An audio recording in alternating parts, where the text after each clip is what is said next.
I used to be a police officer, and I've seen my share of crime. Not all cases can be solved through normal means, so I've turned to the paranormal for answers. I've assembled a team of experienced paranormal investigators to take on each unsolved case in an effort to shed new light on old mysteries.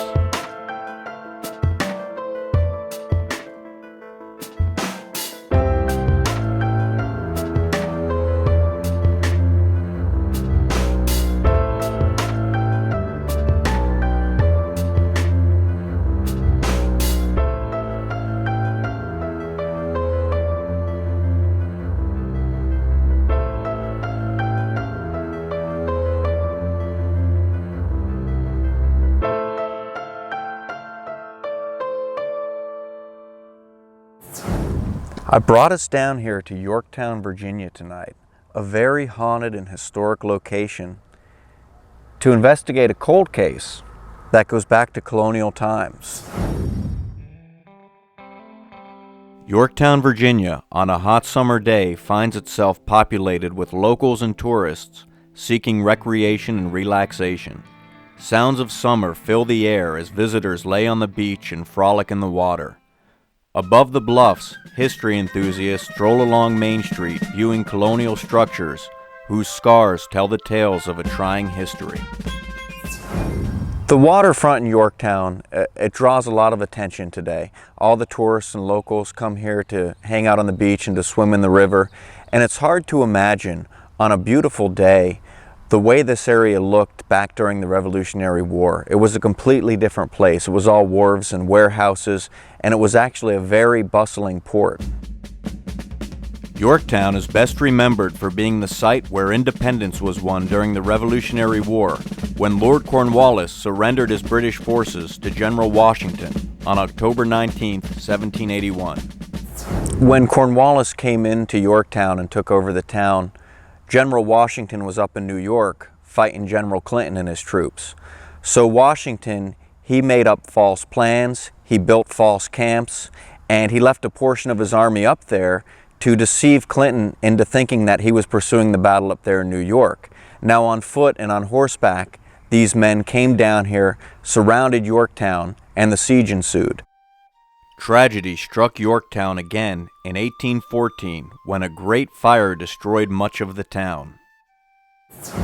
The Great Fire of 1814 was started in an ordinary that sat on a neighboring lot believed to be next to the courthouse. And this fire, it swept down along the waterfront, it destroyed all the wharves and warehouses, and it burned down many of the colonial buildings that were still standing at the time.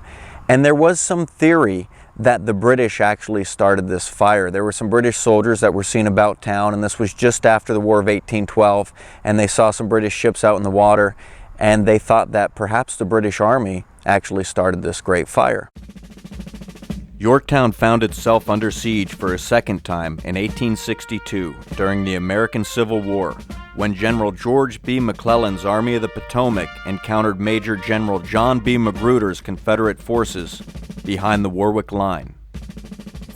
During the Second Siege of Yorktown, General Magruder and his Confederate Army was here in Yorktown, and Magruder put on these theatrics to deceive McClellan into thinking that he had a much larger force than he actually had.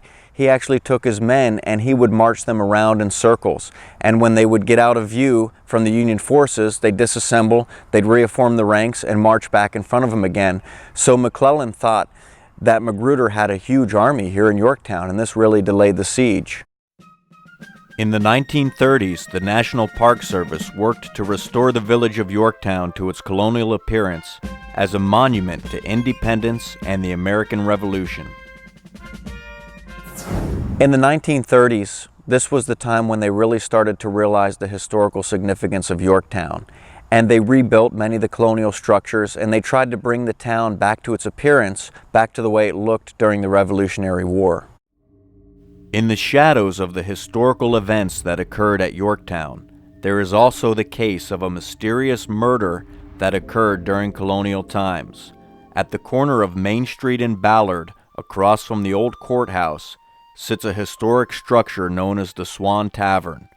The Swan was built in 1722 by prominent citizens Joseph Walker and Thomas Nelson. By 1761, The tavern was owned by Thomas Nelson Jr. Now, the Swan Tavern was the go-to place in colonial times. It had a full wine cellar with every kind of alcohol they had to offer at the time. They had a smokehouse, a summer kitchen, their own stables, they had their own livestock, they made their own food. It was the place for entertainment. They had everything from small theatrical performances to freak shows to fortune tellers. Outside in the yard, they'd have cockfights and wrestling matches. And when the postal carrier would come to town, he'd actually hand out all the letters in front of the tavern, and he would tell the townspeople all the stories he heard along his travels. So it was also the place for news. Now, the tavern would get so busy at times that the rooms that normally slept 4 to 8 per room would have people sleeping on the floor. One night, an unknown traveler wandered into the tavern. His velvet cloak was a certain indicator of his social status. There were a lot of travelers coming and going at the Swan Tavern, and the Swan Tavern was also frequented by some unsavory characters. Now, this cloaked man wearing this velvet cloak, they would have perceived him as being a wealthy person. And most likely, some of these unsavory characters waited out in the darkness of the stables for when this traveler came out to retrieve his horse. They jumped him, murdered him, robbed him, and buried him where he wouldn't soon be found. As the wealthy traveler returned to the stables to retrieve his horse, he was met by a murderer. There's a lot of mystery surrounding this murder. We're not sure if he was murdered by one person or by multiple people. We're not sure if it was a man or a woman. There's a lot of mystery surrounding this, a lot to still be answered. The victim was buried in the corner of the stables, where his body would remain undiscovered until 1933.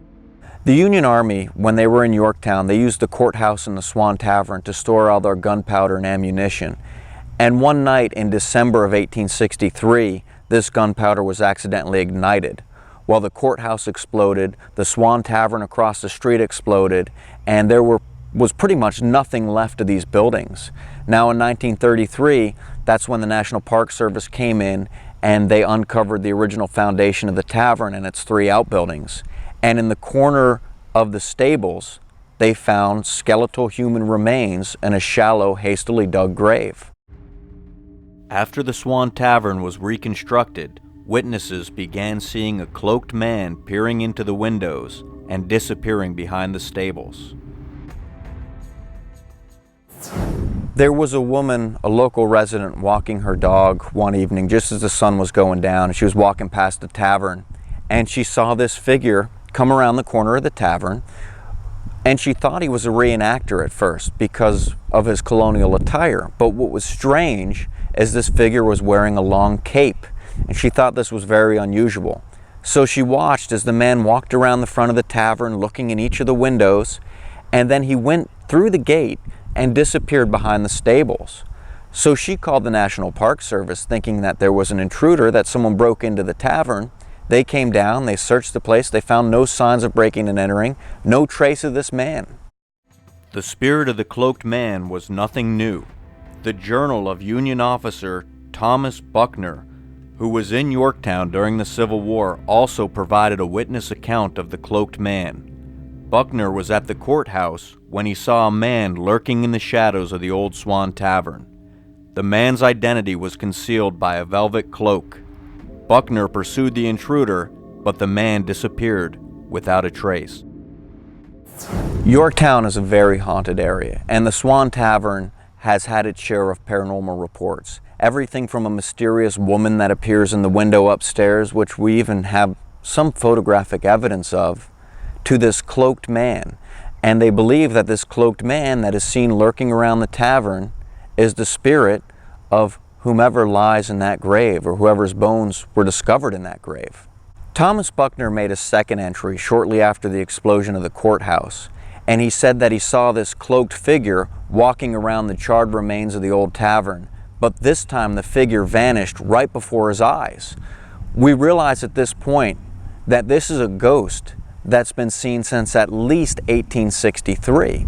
To this day, the cloaked man is still seen wandering around the Swan Tavern, perhaps searching for his killers. It's been over 85 years since the bones have been removed from the shallow grave. Yet the identity of the victim still remains a mystery. So there's a few key points of interest that I think we need to hit tonight. Once again, bringing a paranormal investigation to solve a cold case that was not otherwise solved by normal means. Right. Now we need to go over to the Swan Tavern where the body was found and perhaps start our investigation over there. While we're there, let's see if we can tap into some of the spirits of Union soldiers that are still reported to linger here in Yorktown.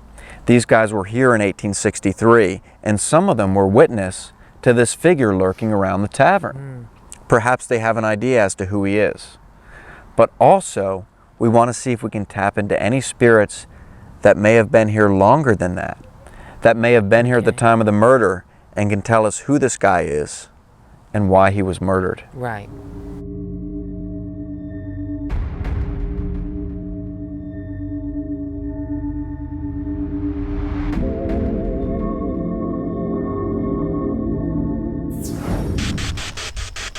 So my name is Linda.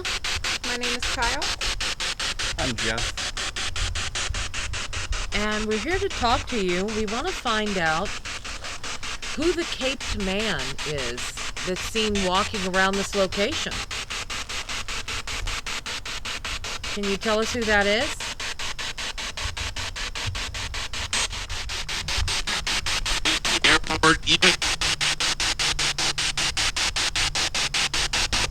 I'm here for you. That's what it sounded like to me. Can you tell us your name? People have seen this man wearing a velvet cloak, walking around the grounds here. Can you tell us the name of this person if you know it? We turned the spirit box on. I think we might have heard a couple responses at first, but I couldn't quite make out anything. I'd like to know, are there any Union soldiers that are here with us right now?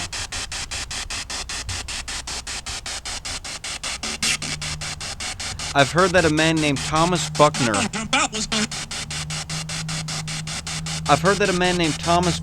witnessed.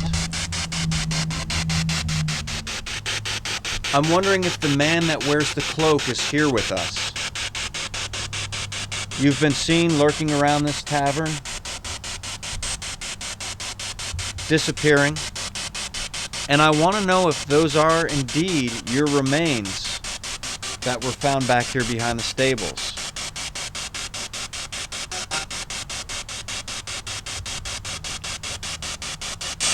Why did these people murder you?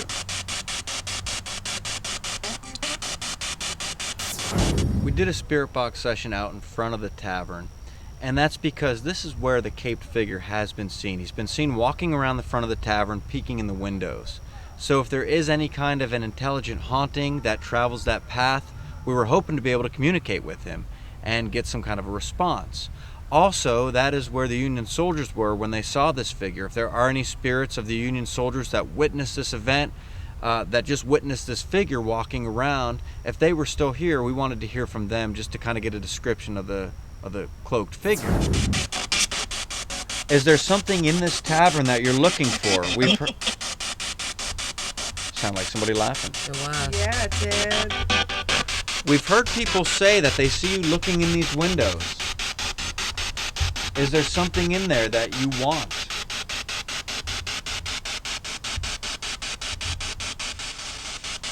How long have you been walking around this tavern? Were you here when this tavern exploded? Of course, the tavern is one of my favorite places in Yorktown, and I really was hoping to be able to get some sort of a response just to solve the mystery of who this man that was, his remains were found in the back of the stables over there, who he actually was and why he was found there.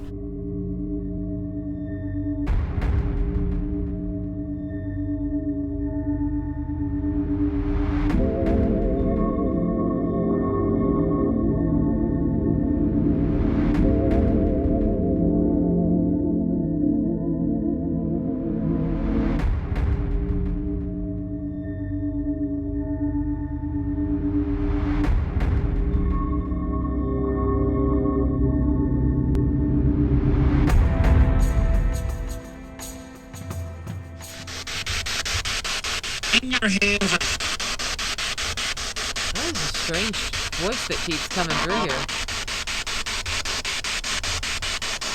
So we're back by the stables where your remains were supposedly found, or the remains of a person back in the 1930s.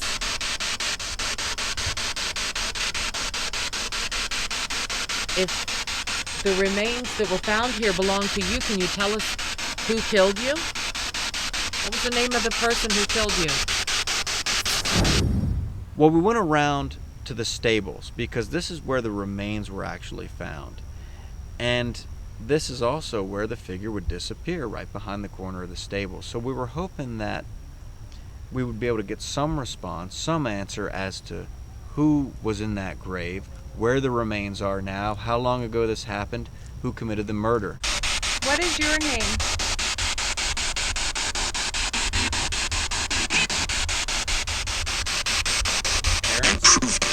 I thought maybe Richard. Almost sounded like Richard to me. Can you tell us your last name? We were also kind of curious about who this cloaked figure was and if he was even related to the remains that were found back there. Were the remains that were found here, was that you?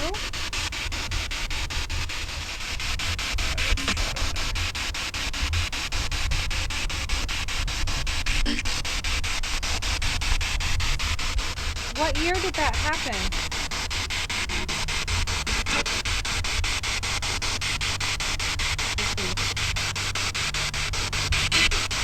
There was some kind of response. It was very quiet, though. Just the other day.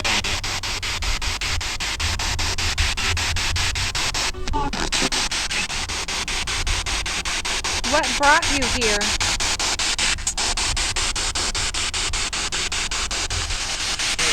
Where were you from?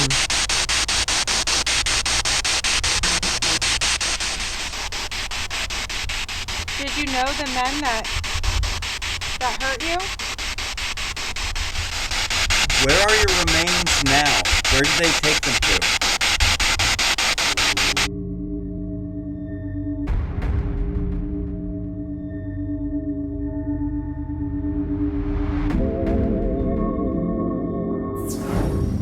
So we came down here to the Grace Episcopal Church and Churchyard.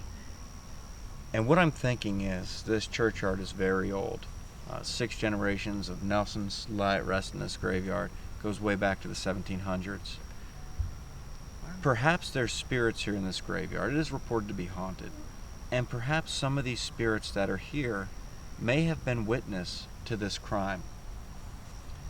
So if they are here and have been witness to this crime, perhaps they'd be willing to talk to us.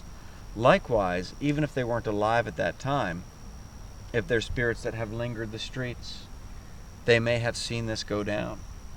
And hopefully one of them will be willing to talk to us tonight and perhaps give us a name or an identity or some kind of lead to go on. So let's start up the spirit box and see what we can get. All right.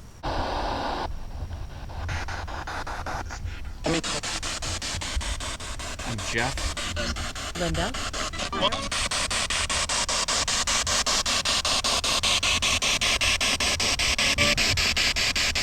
So we want to know if there are any spirits here who might be able to tell us anything about the caped figure that walks around the Swan Tavern. We went over to the graveyard. The goal, as I told Kyle, was to perhaps tap into some of the spirits that may still linger around the graveyard, that may have been witness to the crime. Maybe they were alive at the time, or maybe they were spirits at the time that were wandering these streets and they saw this happen. Do you know who those remains belong to? I just want something. Can you tell us when he was killed? What year? We wanted to get a name of a suspect that committed this crime. We wanted to know who this traveler was, if they had any idea, if they witnessed this crime, if they saw why he was killed. Can you tell us what they used to kill him with? What weapon? Different options.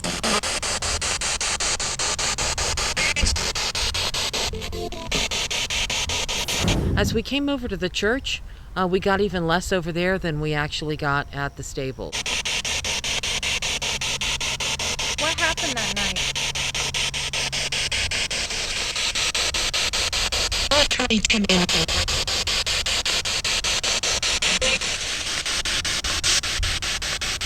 I'm sure there were a lot of travelers that passed through town and in and out of the Swan Tavern. Do you know if the man that's seen in a cloak over there was a traveler of some sort? Or where he might have been from?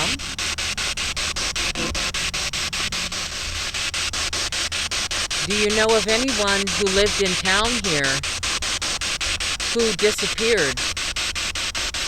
Perhaps a man who wore some sort of velvet cloak.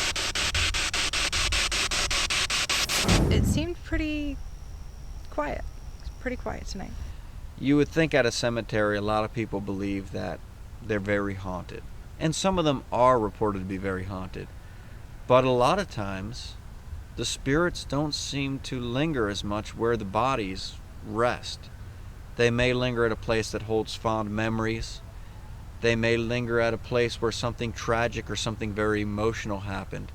So there's a good chance that there's not even a whole lot of spirits around a cemetery, as a lot of people would actually expect. When we were down in Yorktown investigating, we actually got some clips that were quite interesting. Nothing quite as definitive as what we had hoped for. You know, we're always hoping for that full name to come out to tell us exactly who killed this person or committed the crime. But in this case, there were things that did very much relate to the questions that we were asking. The first clip that we got was right when we were doing a spirit box session out by the stables. And this was the first clip that came through very shortly into the spirit box session. And what we had asked was, who is the caped figure that's seen lurking around the tavern? You know, typical question. And this is the response that we got. Okay, that's interesting. It did sound like the same voice, perhaps, coming through multiple radio stations. Right. And those are the ones we particularly pay attention to. Right. You know. This one did have kind of a strange voice, maybe a little bit of an accent, I guess you could say. But it sounded to me like it said they're part demon. Interesting. And I wonder who he's talking about when he says they're part demon. Yeah, exactly. I mean, we were asking about the caped figure, singular, of course. But it also made me wonder, are these caped figures that are seen around there, is there more than one? Is this not the same entity that's seen over and over again? So the next things that we got were when you were asking questions and you started to mention the man named Thomas Buckner, who was the Union soldier down there and had spotted this caped figure. The first time you mentioned the name Thomas Buckner, something came through the spirit box and interrupted you. Right. And this is what it said. Do you have any idea what that is? I can catch little bits and pieces of it, and it sounds like something jump out with her. With her. Yeah. That's interesting. Now, I remember every time I went to mention Thomas Buckner, something cut me off in that spirit box, which was interesting. Yes. And I did a little bit of digging, and I went back into our archives not too long ago, 2017, around Christmas time. Right. We went down there and did a mini investigation with the spirit box because we were more so focusing on the explosion surrounding the courthouse. Right. Seeing if that stirred up any paranormal activity that could still be residual and replay itself year after year. Sure. But what we did in this case, you put the earbuds in so you wouldn't hear my questions. Right. And I had asked a question. I said, who's Thomas Buckner?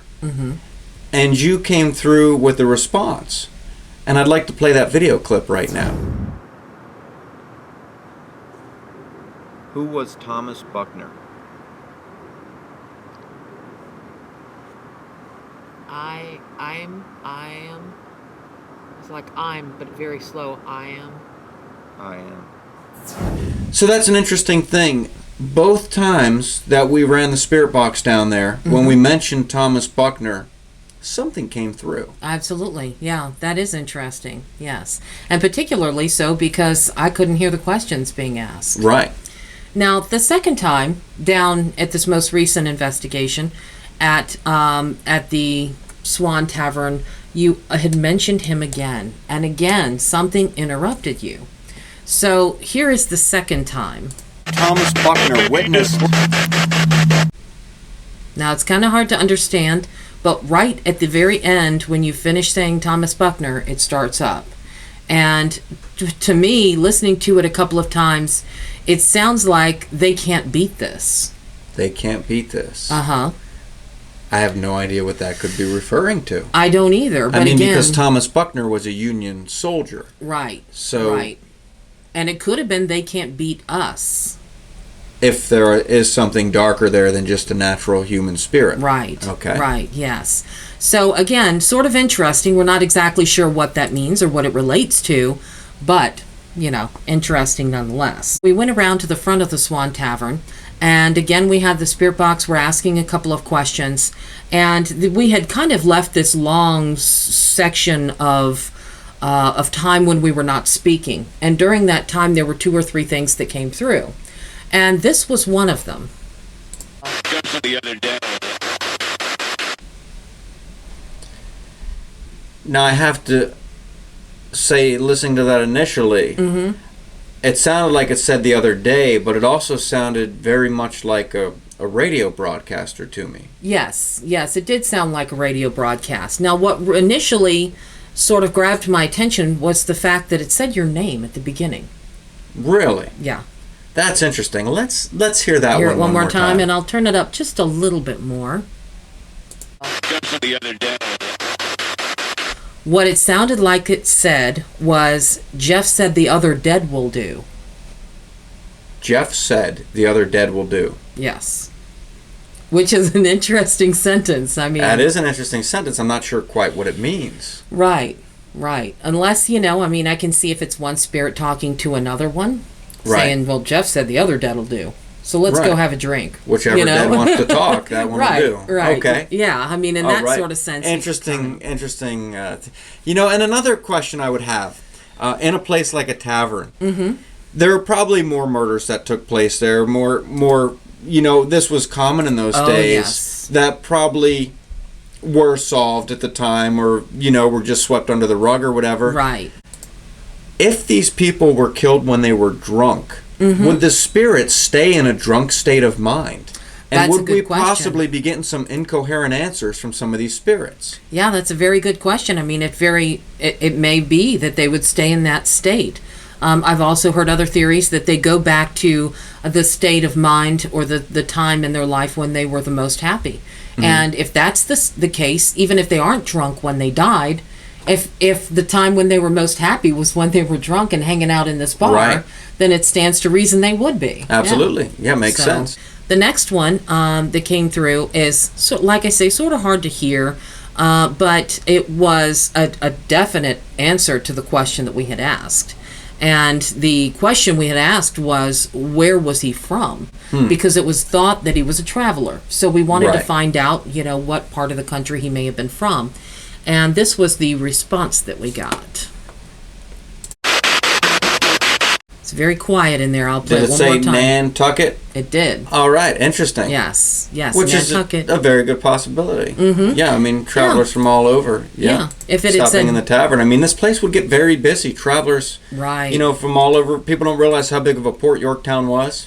Yes. There could have very well been somebody there from Nantucket. Right, exactly. I did capture the question in this one as well.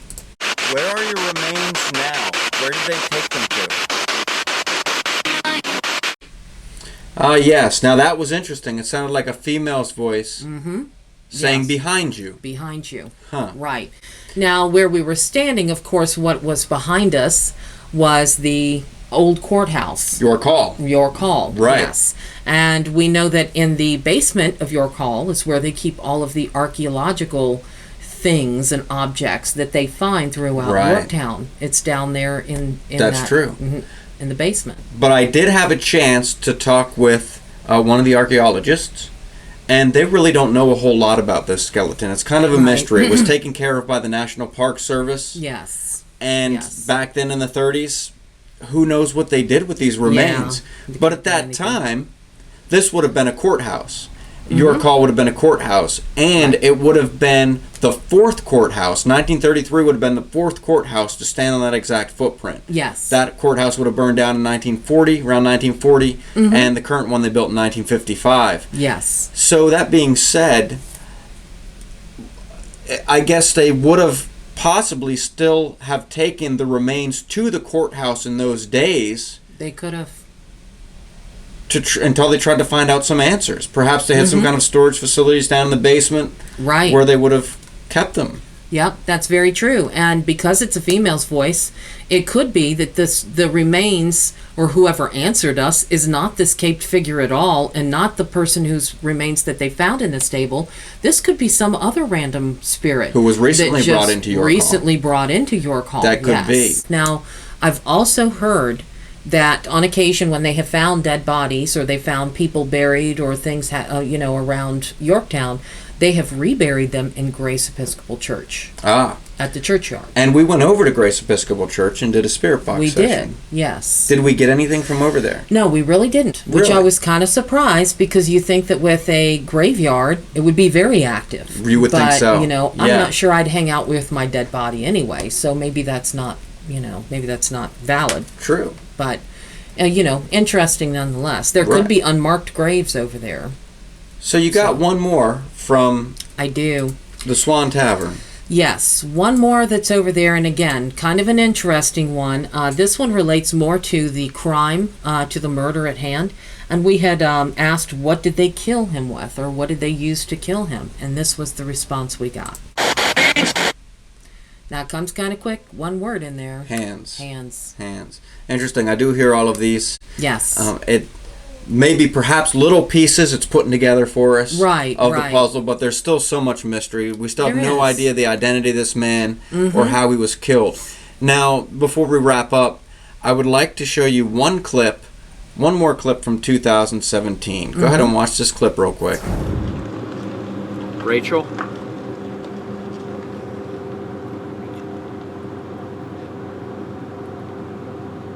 Rachel, did you live nearby? French. Now, in this clip, what I find interesting is I'm listening to the spirit box this time. Right. And when you ask for the name, it says Rachel. Mm-hmm. And when you say, do you live nearby, she says French.